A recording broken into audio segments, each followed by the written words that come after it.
Esther అనేటువంటి స్త్రీలో యేసయ్య ఉన్నాడు కనుక ఆమె స్థితిని దేవుడు మార్చాడు. ఈ మట్టి ఘటములో, ఈ మట్టి శరీరములో జీవము గల దేవుడు నివసిస్తున్నాడన్న భయం మీలో ఉండాలి. అది లేని వారు మందిరానికి రావద్దు. వచ్చి ఏమో ఊరికే వచ్చేసి ఏం తమాషా ఇలా చేసింది, ఊరికే వచ్చిపోయి అంత సోమరి క్రైస్తవులు ఎక్కువైపోయినారు. భయం లేదు, భక్తి లేదు, జీవితమే అబద్ధము, నోరు తెరిస్తే అబద్ధము, నీతి నిజాయితీ లేవు, మొత్తం ప్రార్థన లేదు, ఏమీ లేవు. ఎట్లా మన జీవితం బాగుపడుతుంది? బెతస్తా నుండి లేవు, నిన్ను లేపవాడు యేసు. మళ్ళా దేవదూత మీదనో నీటి కదిలించబడమో అది ఇది సాకులు పెట్టుకొని నువ్వు తిరగవద్దు. నీ దేవుడు సజీవుడు. బైబిల్ చెప్తుంది నీ దేవుడు సజీవుడు. సజీవుడైన దేవుడు ఈ రోజు కూడా సజీవుడుగా ఉన్నాడు. సో పర్షియా నుండి దేవుడు ఏం చేశాడు? యెరూషలేమునకు వారిని నడిపించాడు. హల్లెలూయా, దేవునికి స్తోత్రం. క్రీస్తు పూర్వం 478లో రిటర్న్ అంటారు కదా, రిటర్న్. యూదులు రిటర్న్ అయిపోయింది. అది రావాలి, మనం తిరిగి రావాలి. మనం ఎంత భయంకరమైన పాపి అయినా తిరిగి రావాలి. మర్చిపోవద్దండి, ఎస్తేరికి అమ్మ లేదు, నాయన లేదు. ఎప్పుడు అమ్మ నాయన లేని వారికి కొవ్వు ఎక్కువ, కొవ్వు ఎక్కువ.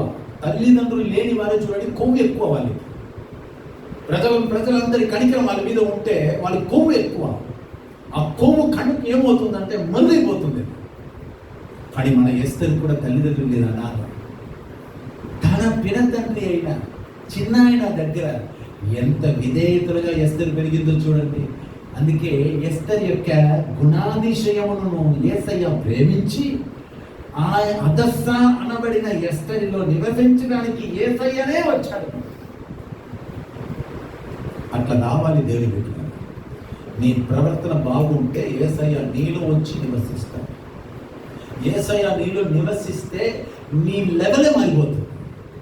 నీ జీవితం యొక్క ధన్యత నేను చెప్పాల్సిన అవసరంలా, అది ఆ రేంజ్లో ఉంటుంది. ఎవరైతే యేసయ్యకు ఇష్టం లేకుండా జీవిస్తారు వారి జీవితం దిగజారి లోయల్లో తిరిగి సమాధికి వెళ్ళిపోతుంది.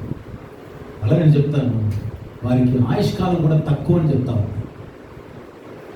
యేసు లేని జీవితంలో జీవించే వారికి ఆయుష్కాలం తక్కువ.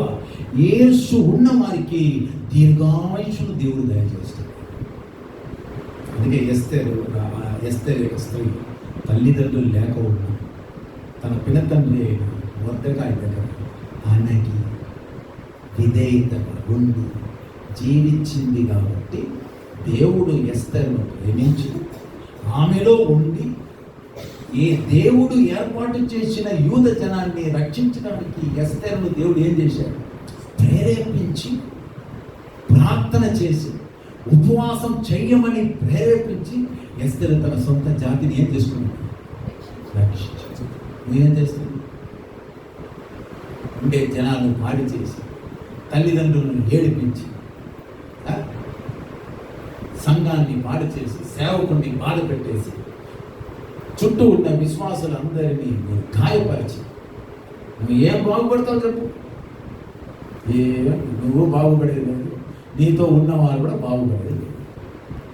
వద్దు దేవుని బిడ్డలారా, ఈరోజు దేవుని వాక్యం వింటున్న మీకు చెప్తా ఉన్నాను, మీరు పెర్షియా నుండి ఖాళీ చేసుకుని వెళ్ళండి. బెతెస్దా కోనేటిని ఖాళీ చేయి. నువ్వు ఆ పడకను ఎత్తుకొని నడువు. నువ్వు ఇక్కడ ఉండేవాడు కాదు, నువ్వు నేరుగా దేవాలయంలో పోయి.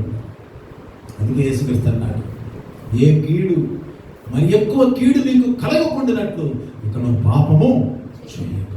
అట్లయితే వాడు అక్కడ పడి ఉండడం దేని వల్ల? చేసిన పాపం, కర్మ.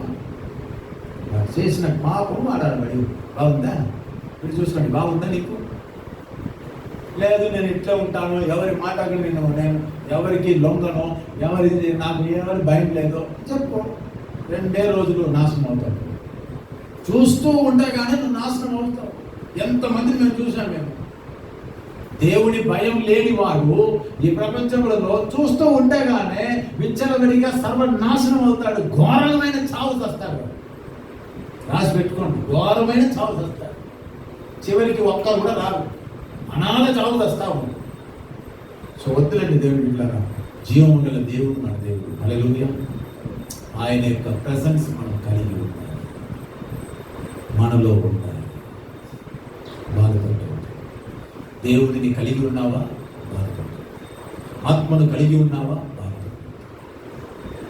Thank you Jesus. లేచిన వాటిని ప్రార్థన చేద్దాం.